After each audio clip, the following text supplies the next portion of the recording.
It's been a little over a year since a fire claimed the lives of Kansas City firemen Larry Leggio and John Mesh, but other lives were forever altered that night as well. New at 6, KCTV5's Jessica Reyes spoke to a firefighter injured in that fire about how it changed his own life.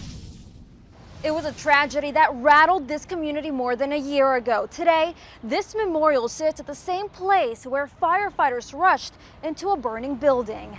You go and take care of the call, and that aspect's done. So you're waiting for the next one.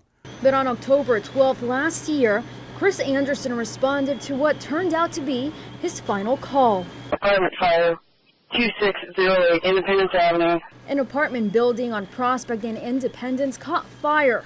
A wall collapsed on Chris and 3 other firefighters. Larry Leggio and John Mesh were killed. It's also a little bit of a guilt. I made it, they didn't. Why? They had families too. Chris says the other firefighter who survived recovered and was able to go back to work. On the other hand, the extent of his injuries are forcing him to retire early. I am unable to kneel, crawl, squat, work or climb on ladders or aerials, and that's 90% of my job. Chris is the sole provider for his family.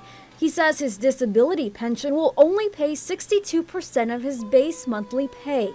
Without being able to work, the community rallied around him. A GoFundMe page was created, and in a matter of 2 weeks, more than $14,000 were raised, a feeling Chris can only describe as humbling. We're the ones that help and give, and we don't.